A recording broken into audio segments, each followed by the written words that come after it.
The wind howled like a wounded animal across the Montana plains, driving snow so thick that Jacob Thornton couldn't see his own gloved hand in front of his face. He should have been home an hour ago, safely tucked inside his modest ranch house with a fire crackling in the hearth, but something made him pause at the fork in the road. Call it instinct, call it foolishness, but he'd learned long ago to trust that quiet voice in his gut. That voice told him to turn left, toward the old cattle trail nobody used anymore. Jacob pulled his scarf tighter and urged his horse forward, leaning into the storm. Ice crystals stung his weathered face, and his fingers had gone numb despite the thick gloves. At 43, he'd seen his share of Montana blizzards, but this one was different. This one felt angry, like nature itself had a score to settle. The temperature had dropped 30 degrees in 2 hours, and the radio had been screaming warnings all afternoon about whiteout conditions and life-threatening cold. He almost missed her. Just a dark shape in the snow,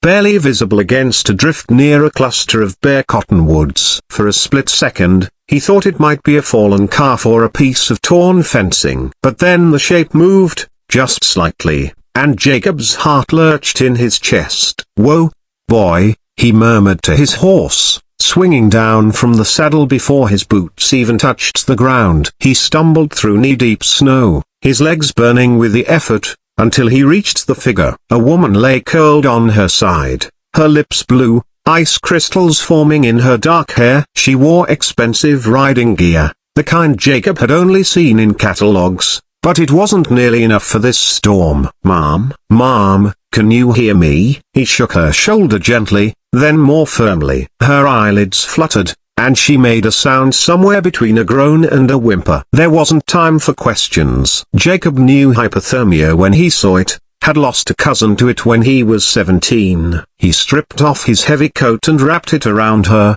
then lifted her into his arms. She was lighter than he expected, her body limp and frighteningly cold. He managed to drape her across his saddle, then hauled himself up behind her, wrapping one arm around her waist to hold her steady. The ride back to his ranch took an eternity. The wind fought him for every inch, and twice he thought they might both freeze right there on his horse. He talked to her the whole way, nonsense mostly, stories about his childhood and his ranch and his three-legged dog named Biscuit. He wasn't sure if she could hear him, but he needed to hear his own voice, needed to believe they'd both make it through this. His ranch house appeared through the snow like a mirage, the small porch light he'd left on barely visible through the storm. Jacob half carried, half dragged the woman inside, kicking the door shut behind them. The warmth of the house hit him like a physical force, and for a moment, he just stood there, breathing hard,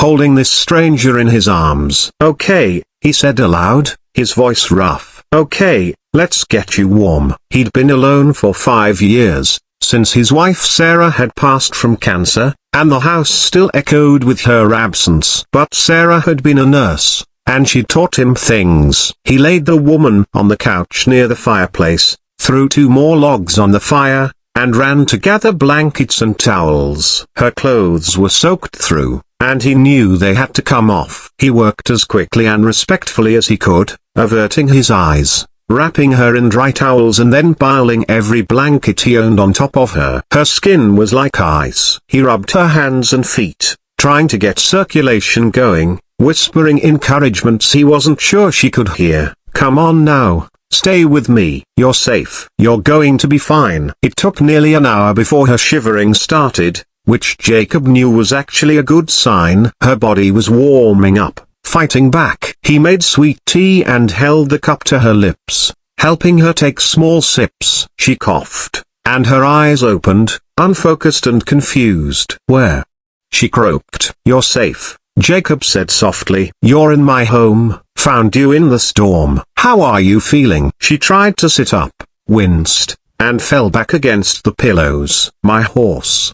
There was a coyote, and she spooked through me. I tried to find shelter, but..." Her voice trailed off, and tears slid down her cheeks. "I thought I was going to die out there." "You didn't," Jacob said firmly. "You're here, and you're going to be just fine." "What's your name?" She hesitated for just a fraction of a second. "Catherine, she said. Catherine Morrison. The name meant nothing to Jacob. He nodded and smiled. Well, Catherine Morrison, I'm Jacob Thornton. Welcome to the Thornton Ranch. It's not much, but it's warm and it's safe. The storm raged for 3 days. The power went out the first night, and they huddled by the fireplace, Jacob sleeping in his recliner while Catherine took the couch. The phone lines were down, and the roads were completely impassable. Jacob didn't mind.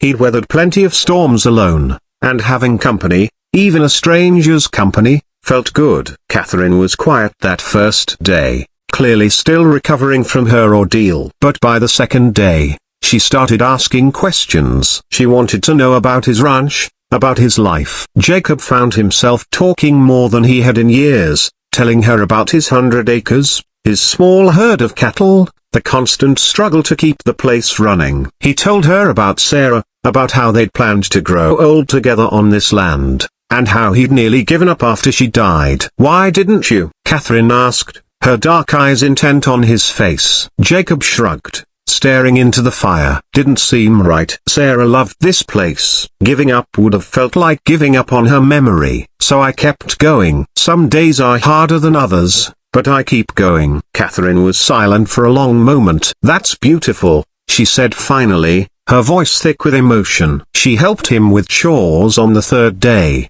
insisting despite his protests. Together they fed the chickens, checked on the cattle in the barn, and made sure the generator had enough fuel. Jacob found himself laughing at her city girl mistakes, the way she approached the chickens like they might explode, the way she wrinkled her nose at the smell of the barn. But she was game, willing to try, and there was something strong underneath her elegant exterior. They cooked together, simple meals from his pantry. They played cards by firelight. They talked about everything and nothing. Catherine told him about growing up with a father who valued business over everything else, about feeling lost in a world of money and power. She didn't mention what she did for work, and Jacob didn't ask. It didn't seem to matter. On the fourth morning, Jacob woke to silence. The wind had stopped. He looked out the window and saw blue sky, brilliant sunshine reflecting off endless fields of white. The storm was over. I need to get to town, Catherine said at breakfast. I need to make some calls, let people know I'm okay. They'll be worried sick. Jacob nodded, trying to ignore the strange disappointment in his chest. Roads should be clear by afternoon. I can drive you. The drive to town was quiet. Catherine stared out the window, her expression unreadable. When they reached the small main street, she directed him to the hotel, but instead of getting out, she turned to face him. Jacob, she said, I need to tell you something. I haven't been completely honest with you. His stomach dropped. Okay, my name is Catherine Morrison, but I own the Diamond M Ranch. Do you know it? Jacob's mouth fell open. Everyone in Montana knew the Diamond M. It was the largest ranch in the territory, maybe in the entire state, spanning over 500,000 acres. Catherine Morrison wasn't just anyone. She was Montana royalty, one of the wealthiest landowners in the country. You're that Catherine Morrison, he said slowly. She nodded, her eyes searching his face. I didn't tell you because for 3 days, I got to be just Catherine. Not the owner of Diamond M. Not the woman everyone wants something from. Just Catherine. And you treated me like a person, not a business opportunity or a stepping stone. She reached out and took his hand. You saved my life without expecting anything in return. Do you know how rare that is in my world? Jacob didn't know what to say. He just squeezed her hand gently. I want to do something for you, Catherine continued. Your ranch, the struggles you talked about. Let me help. Let me invest in the Thornton Ranch. Make it what Sarah dreamed it could be. Catherine, I can too, you can. And I hope you will, not as charity, as thanks, and as... She paused, color rising in her cheeks, as a reason to see you again. These 3 days, trapped in that little house with you, were the best 3 days I've had in years. You reminded me what's important. Kindness, honesty, connection. I don't want to lose that. Jacob felt tears prick his eyes. I'm just a rancher, he said roughly. I don't belong in your world. Maybe, Catherine said, smiling through her own tears. Or maybe I belong in yours. 6 months later, Jacob stood on the porch of his expanded ranch house, watching the sunset paint the mountains gold and purple. The Thornton ranch had doubled in size, but it still felt like home. Better yet, it felt like Sarah would approve. A truck pulled up the drive, and his heart did that little skip it always did when he saw her. Catherine climbed out, dressed in jeans and boots, her hair pulled back in a practical ponytail. She'd been splitting her time between Diamond M and Thornton Ranch, and Jacob had been doing the same, learning the cattle business on a scale he'd never imagined. "Hey, stranger," she called, climbing the porch steps. "Hey yourself," Jacob said, pulling her into his arms. She fit the perfectly, like she'd always belonged. "I was thinking," Catherine murmured against his chest, "maybe it's time to make this permanent. Combine the ranches officially, Thornton Morrison, or Morrison Thornton. We can argue about the order later." Jacob pulled back to look at her face, hardly daring to hope. "Are you asking what I think you're asking?" "I'm asking if you'd like to merge our operations," Catherine said, her eyes sparkling. "In business and in life. I'm asking if a simple rancher would consider taking on the bossy ranch owner as a partner in everything." Jacob thought about that night in the blizzard, about the choice to turn left on the old cattle trail, about the stranger who'd become so much more. He thought about Sarah, and somehow he knew she'd be smiling,